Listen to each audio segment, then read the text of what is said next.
여러분 안녕하십니까? 포항 MBC 뉴스투데이입니다. 오늘도 대구와 경북 대부분 지역은 폭염주의보가 발효 중인 가운데 무덥겠습니다. 한편 오후부터 저녁 사이 소나기가 내리는 곳이 있겠는데요. 자세한 날씨 유아경 기상캐스터입니다. 장맛비가 잠시 물러나자마자 폭염이 왔습니다. 어제부터 전국적으로 찜통더위가 기승인데요. 대구와 경북 대부분 지역에도 현재 폭염주의보가 이어지고 있고요. 오늘 대구와 안동의 한낮 기온은 33도까지 치솟으며 매우 무덥겠습니다.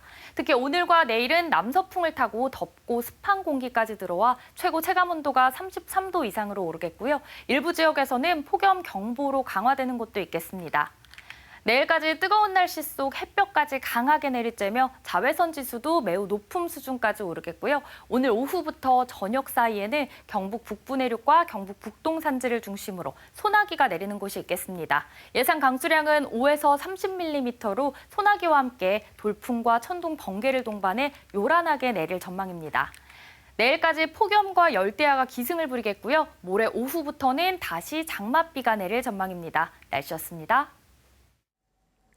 지난해 태풍 흰남노 당시 포항에서는 자연의 무서움을 실감할 수 있었는데요. 올해 경험한 게릴라성 집중호우도 이에 못지 않았습니다. 불과 몇 년 새 극한 강우가 일상이 되어가고 있어서 지금까지 해온 것과는 차원이 다른 대비가 요구되고 있습니다. 그런데 문제는 예산 확보가 쉽지 않다는 겁니다. 이규설 기자가 살펴봤습니다. 지난해 포항을 덮친 재난은 다시는 떠올리고 싶지 않은 악몽이었습니다. 올해도 심상치 않습니다. 지난 11일 비가 오는 상황을 촬영한 영상입니다. 순간 두려움이 느껴질 정도로 퍼부었습니다. 이번 폭우도 무서웠습니다. 포항 구룡포에 160mm의 비가 쏟아졌고 형산강 하류는 물이 불어나 둔치 일부가 잠겼습니다. 남구 대송면의 저지대는 또 침수됐습니다. 지난해 마을 전체가 침수됐던 대송면 제네리 주민들은 불안에 떨었습니다. 비가 오는데 하면 안 되잖아. 사천에 겨울에 이래가지고 파고 이래가지고 준비를 싹 해놓고 아이고 뭐 답답해요. 불과 몇 년 새 극한 강우가 일상이 되어가고 있는 느낌입니다. 그렇다면 어떻게 대비해야 할까요? 포항시는 지난해 흰남노 피해를 겪은 뒤 도시 전체 침수라는 최악의 상황을 막기 위해 포항시 남쪽과 북쪽에 총 연장 28km의 대배수 터널을 설치하겠다는 계획을 발표했습니다. 서울 도심에 설치한 대형 빗물 터널과 같은 개념입니다. 대배수로 터널을 전문가들과 용역하에 적정한 지점에 해서 우회로 빼서 형산강의 유입 수량을 줄여가겠다는 겁니다. 산업단지와 저지대 주거지 보호를 위해 냉천 칠선천과 바닷가에 총 연장 60km의 차수벽 설치 계획도 밝혔습니다. 하지만 문제는 3조 3천억 원으로 추산되는 예산 확보입니다. 시는 예산 확보를 위한 근거를 마련하기 위해 올해 2월 냉천 일대 피해 원인 분석 및 방지대책 수립 용역을 시작했으며 다음 달에는 안전도시 조성 제도 개선 및 도시 진단 용역에 들어갑니다. 점차 강력해지고 있는 태풍이나 자연재해로부터 시민 안전을 지키기 위해 지금 현실에 맞는 설계 기준의 방제 인프라 구축 계획과 또 제도 개선을 저희가 중앙정부에 건의할 계획입니다. 지진특별법을 제정한 경험을 살려 특별법 제정을 통해 안전도시 추진 예산을 확보하겠다는 전략인데 문제는 시간입니다. 기업은 가지고 있는 예산을 빠르게 집행할 수 있지만 지자체는 없는 예산을 따와야 하기 때문입니다. 제 뒤로 차수벽이 보이는데요. 포스코는 범람 위험이 높은 1.9km에 대해 1단계 차수벽 설치 공사를 마쳤고 2, 3단계 공사도 곧 진행할 계획입니다.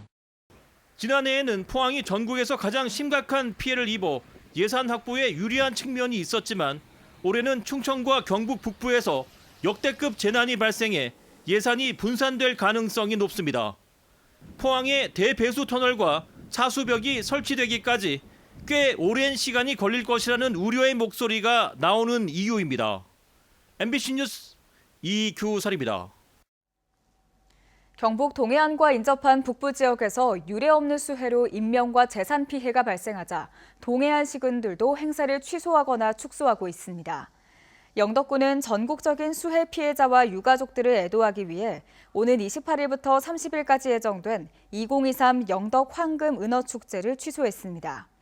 포항시도 이번 주말 영일대 해수욕장에서 개최 예정이던 제7회 영일대 샌드 페스티벌을 축소하기로 했습니다. 또 내일부터 이틀간 송도 해수욕장 일원에서 개최 예정이었던 제1회 송도 바라 페스타는 다음 달로 연기했습니다.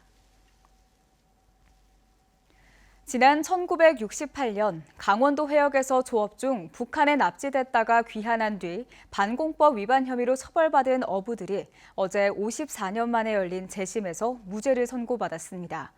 재판부는 피고인과 가족들에게 사과한다며 고개를 숙였습니다. 박성아 기자입니다. 1968년 11월 당시 32살이었던 경북 영덕 어부 김영달 씨는 강원도 고성 앞바다에서 조업을 마치고 돌아오던 중 북한 경비정에 의해 납치됐습니다. 한 달여간 김 씨가 타고 있던 영덕호를 포함해 어선 23척의 어부 150여 명이 북한에 끌려갔습니다. 총을 고나가지고 막 앞으로 몰아내버려 저 마음대로 뒤로 잡고 가니까 뭐 총 앞에 그만 난 사람 누구 있어. 6개월 만에 어렵게 고국에 돌아왔지만 국가는 오히려 이들을 처벌했습니다. 반공법 위반 등의 혐의로 수사를 받은 이들은 모진 고문과 함께 자백을 강요받았고 결국 유죄를 선고받았습니다. 처벌 이후로도 간첩 의혹에 시달리며 수십 년간 불법 사찰과 연좌제 등 고통을 받아야 했습니다. 전기로 가지고 목적했나 뭐더라고. 그질로 이 다리를 못 씻다. 그러니까 이 다리를 못 씻으면 그 남주가 돈을 못 벌어잖아요. 진실화해위원회는 지난 2월 수사 정보기관이 납북어부들을 불법 구금하고 허위 자백을 강요하며 가혹 행위를 했다며 국가의 사과와 재심을 권고했습니다. 그리고 50여 년 만에 열린 재심에서 재판부는 영덕호 선원들에게 무죄를 선고했습니다. 재판부는 불법 구금 상태에서 조사받았기 때문에 수사 과정이나 법정에서 한 진술은 증거 능력이 없다고 밝혔습니다. 재판장은 과거 권위주의 정권 아래서 큰 고통을 당한 피고인과 가족들에게 사법부의 일원으로서 사과드린다며 고개를 숙였습니다. 피고인과 유족들은 이번 판결로 명예가 회복될 수 있을 것 같다며 기뻐했습니다. 반가웠어요. 무죄였게. 예. 아무 죄도 안 지었으니까 응답고 그렇게 하려 생각했어요. 영덕호와 함께 납북됐던 송학호와 동일호 선원들도 재심을 청구해 현재 재판을 기다리고 있습니다. MBC 뉴스 박성화입니다. 포항의 한 모텔에서 일산화탄소 중독으로 투숙객 3명이 숨진 사건과 관련해 모텔 업주에게 금고형의 집행유예가 선고됐습니다. 대구지법 포항지원은 업무상 과실치사와 도시가스 사업법 위반 혐의로 재판에 넘겨진 모텔 업주에게 금고 2년에 집행유예 3년을 선고했다고 밝혔습니다. 작년 10월 9일 포항시 남구의 한 모텔에서 투숙객 3명이 일산화탄소에 중독돼 숨졌고 모텔 업주는 가스보일러 미점검과 경보기 미설치 등의 혐의로 기소됐습니다. 일본 정부가 후쿠시마산 수산물 수입 재개를 우리 정부에 공식 요청했다고 공개적으로 밝히면서 논란이 커질 것으로 예상됩니다. 일본 외무성은 정식 외교 채널을 통해 한국의 후쿠시마산 수산물 수입 재개를 요청했다며 과학적 근거를 가지고 판단해달라고 밝혔는데 이는 우리 국민들이 안심할 때까지 수입 금지 조치를 계속 유지할 거란 정부 기조와 배치됩니다. 현재 우리 정부는 2013년 9월부터 후쿠시마 등 8개 현에서 잡힌 28개 5종의 수산물 수입을 금지하고 있습니다. 홍준표 대구시장이 포고 속 골프로 큰 논란을 일으켰는데 그 논란 뒤에 2배의 고통을 당하는 시민들이 있습니다. 지난 15일 오후 대구 팔거천에서 불어난 강물에 휩쓸린 60대 남성이 실종됐는데요. 홍 시장은 골프와 관련한 자신의 처신을 해명하면서 실종자를 탓하는 뉘앙스의 발언을 했습니다. 가뜩이나 고통 속에 있는 실종자 가족들은 홍 시장의 사과를 요구하고 있습니다. 김은혜 기자입니다. 대구 북구 팔거천에 있는 태안교. 이 인근에서 지난 15일 60대 남성이 빠져 실종됐습니다. 비는 그쳤지만 실종자 가족들은 빠르게 흐르는 강물도 시간도 야속합니다. 소방, 구구청 여러 분들이 고생을 너무 많이 하시는데 저희도 뭐 밤낮으로 빨리 아버지를 찾기 위해서 저희도 뭐 밤낮으로 나와서 계속 보고 있습니다. 돌아오지 못한 가족을 하염없이 기다리던 가족들은 홍준표 시장 때문에 더 깊은 상처를 받았습니다. 홍 시장이 폭우 속 골프로 큰 논란이 일자 지난 17일 오전 SNS에 글 하나를 올렸습니다. 대구는 수해가 없었다면서 60대 한 분이 자전거를 끌고 출입 제한 조치를 한 가드레일을 밀치고 무단으로 하천변에 들어갔다가 미끄러져 빠진 사고라고 적었습니다. 행정 책임자로서 책임을 통감하기는커녕 개인의 잘못이라는 식의 언급에 가족들은 반발하고 있습니다. 자전거 타던 사람이 물에 빠졌다는 목격자의 신고만 있을 뿐 현장에는 홍 시장이 말한 가드레일도 사실관계를 증명해줄 CCTV도 없습니다. 어떻게 여기에 들어왔는지도 모르는 상황에서 아무런 정황 증거도 없는 상황에서 왜 그렇게 개인 SNS에 올리셔가지고 그렇게 하시는지까지는 솔직히 저희를 어떻게 생각하시는지조차도 모르겠어요. 출입을 제한하는 플라스틱 체인만 있었을 뿐 당시도 지금도 강변 산책로에는 사람들이 오가고 있다며 통행 제한에도 의문을 제기했습니다. 13일 통행 제한 조치가 있었지만 이를 알리는 안내나 재난 문자는 없었던 것으로 파악됩니다. 오늘 아침에도 어제도 비가 많이 왔음에도 불구하고 아침에도 운동하시는 분들이 있어요. 그러니까 이게 통제라고는 말씀을 저희가 이거 이해할 수가 없는 부분이에요. 가족을 잃었는데 시장의 글이 나온 뒤 오히려 비난 대상이 되면서 시달린 상황이 돼버린 겁니다. 뉴스나 인터넷이나 뭐 올라오는 기사들의 댓글 자체를 보면 솔직히 너무 가슴이 아픕니다. 실종자 가족들은 대구시에 문제를 제기하고 정정이나 삭제를 요청했지만 시장 개인 SNS라 할 수 있는 조치가 없다는 답변을 들었습니다. 슬퍼할 겨를도 없이 겨우 정신을 붙잡고 아버지를 찾고 있다는 가족들은 홍준표 대구시장의 글이 실종자 가족을 2번 죽이고 있다며 자신의 처지를 모면하기 위해 그래도 되는지 되묻고 있습니다. MBC 뉴스 김은혜입니다. 폭우 피해가 속출한 날 골프로 물의를 일으킨 홍준표 대구시장에 대해 국민의힘이 징계 절차를 진행할지 여부를 오늘 결정하기로 했습니다. 홍 시장은 폭우 골프 논란에 트집 잡지 말라며 오히려 큰 소리 쳤습니다만 제명까지 거론되는 징계가 논의되자 부적절했다며 머리를 숙였습니다. 보도에 권윤수 기자입니다. 전국적인 물난리 속에 골프를 치러 간 것도 모자라 부적절한 처신이 아니었다. 그만 트집 잡아라며 반발해 물의를 일으킨 홍준표 대구시장. 국민의힘 중앙윤리위원회는 오늘 홍 시장에 대한 징계 절차 개시 여부의 건을 직권 상정하기로 했습니다. 한나라당 시절인 2006년 수해 지역인 강원도에서 골프를 친 홍문종 전 의원이 제명된 적이 있습니다. 홍 시장은 단순히 폭우 속 골프 논란뿐 아니라 이후 대응 역시 부적절했다는 지적을 받습니다. 국민의힘 내부에서도 국민 눈높이에 맞지 않은 행동과 대응이라며 강도 높은 비판이 쏟아졌습니다. 같이 안타까워하고 위로하고 또 어떻게 이런 재해를 이겨낼 수 있을지 고민하는 건 공직자를 넘어서 인간적으로 가져야 될 기본적인 공감 능력이라고 생각합니다. 우리 동네는 괜찮다고 이 골프를 치러 가는 일이 아무렇지 않게 허용된다면 이 대한민국의 공직기강이 어떻게 정립될 수 있겠나 이런 생각이 좀 들었고요. 징계가 언급되고 여론의 시선이 따가워지자 결국 홍 시장이 고개를 숙였습니다. 대구시청 기자실을 찾아 사과문을 읽었고 자신의 SNS에도 올렸습니다. 수해가 우려되는 상황에서 부적절했다는 지적은 겸허하게 받아들인다면서 당시 상황을 설명하는 과정에서 국민 정서를 고려하지 못한 점도 송구스럽다고 밝혔습니다. 하지만 행정부 시장이 재난안전대책본부를 총괄한 데다 주말 일정이고 재난대응 매뉴얼에 위배되는 일이 없었다고 다시 한번 강조해 뒤끝이 개운하지는 않았습니다. 홍 시장은 현역 자치단체장으로 있으면서도 당내 비판을 이어가다 석 달 전 상임 고문직에서 해촉됐습니다. 전 국민이 수해로 아파하는 가운데 골프로 논란을 일으키고 해명이 더 큰 물의로 이어졌는데 국민의힘이 어떤 징계를 내놓을지 관심입니다. MBC 뉴스 권윤수입니다. 내년도 최저임금이 올해 9,620원에서 240원 오른 시급 9,860원으로 결정돼 이를 월급으로 환산하면 206만 740원이 되는 것으로 나타났습니다. 이번 인상률은 2.5%로 2021년 1.5% 인상을 제외하고 역대 두 번째로 낮은 수치이고 노동계가 오래전부터 주장해온 만 원에도 미치지 못했습니다.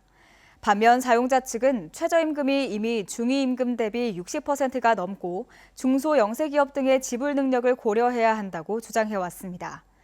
최저임금위원회가 의결한 최저임금 9,860원은 노동부 장관의 확인과 이의제기 기간을 거친 뒤 확정 고시됩니다. 경주시는 올해 20개 단체를 선정해 오는 9월까지 마을 공동체 사업을 추진한다고 밝혔습니다. 올해 추진하는 사업은 마을 공동체 계속 사업 12건과 신규 사업 8건입니다. 경주시는 오는 9월까지 사업을 마치고 오는 11월에 마을 공동체 활동 내용을 담은 성과품 전시와 성과 공유회를 개최합니다. 포항시가 산업단지 내 공장 지붕에 대규모 태양광 발전 시설을 설치해 재생에너지 확보에 적극 나서기로 했습니다. 포항시는 지난 18일 시청에서 경북경제진흥원, KB자산운용, 그린로드 포항과 업무 협약을 맺고 사업비 3천억 원을 들여 공장 지붕에 200메가와트급 태양광 발전 시설을 설치하기로 했습니다. 시는 앞으로 발전 용량을 1기가와트 이상으로 늘려 신재생 에너지 생산량을 확대해 나갈 계획입니다. 경주시 농업기술센터는 지역 농협과 함께 오늘부터 다음 달 5일까지 무인 항공을 활용해 벼병해충 공동방제에 들어갑니다. 공동방제 면적은 만여 제곱미터이며 주요 방제 대상 병해충은 도열병과 잎집무늬 마른병, 벼 먹노린재와 멸구류 등입니다. 농업기술센터는 상수도 보호구역과 친환경 재배지 등 인접지역 방제를 피하고 양봉농가에 대해서는 사전에 일정을 공유할 예정입니다. 한국어촌어항공단은 어항관리선 운영을 통해 올 상반기 동안 5,570톤의 폐기물을 수거했다고 밝혔습니다. 해역별로는 포항 호미곶항 등 동해권에서 1,303톤, 서해권 1,687톤, 남해권 2,493톤, 제주권 87톤입니다.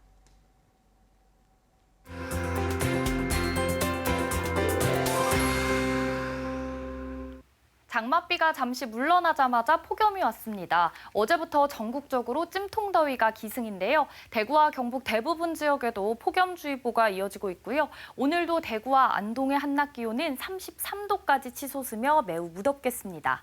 특히 오늘과 내일은 남서풍을 타고 덥고 습한 공기까지 들어와 최고 체감온도가 33도 이상으로 오르겠고요. 일부 지역에서는 폭염 경보로 강화되는 곳도 있겠습니다. 내일까지 뜨거운 날씨 속 햇볕까지 강하게 내리쬐며 자외선 지수도 매우 높은 수준까지 오르겠고요. 오늘 오후부터 저녁 사이에는 경북 북부 내륙과 경북 북동 산지를 중심으로 소나기가 내리는 곳이 있겠습니다. 예상 강수량은 5에서 30mm로 소나기가 내릴 때 천둥, 번개와 돌풍을 동반해 요란하게 내릴 전망입니다. 위성 영상 보시면 오늘 전국적으로 서해상에서 동쪽으로 이동하는 고기압의 가장자리에 들겠습니다. 자세한 지역별 날씨 보시면 오늘 우리 지역 가끔 구름 많은 가운데 대체로 맑은 날씨 보이겠습니다. 바다의 물결은 0.5m에서 1m로 잔잔하게 일겠습니다. 오늘 아침까지 대구와 경북 남부 내륙을 중심으로는 가시거리 200m 미만의 짙은 안개가 끼어 있습니다. 아침 기온은 20도에서 24도 분포로 시작하고요. 낮 기온은 오늘 최고 33도까지 오르겠습니다. 안동의 아침 기온은 23도, 낮 기온은 33도 예상됩니다. 오후에는 북부 내륙과 북동 산지를 중심으로 소나기 소식이 있습니다. 오늘 아침 동해상에는 바다 안개가 짙게 끼어 있고요. 포항의 아침 기온은 22도, 낮 기온은 30도 예상됩니다. 내일까지 폭염과 열대야가 기승을 부리겠습니다. 모레 오후부터는 다시 장맛비가 내릴 전망입니다. 날씨였습니다. 이상으로 포항 MBC 뉴스투데이를 마칩니다. 시청해주신 여러분 고맙습니다.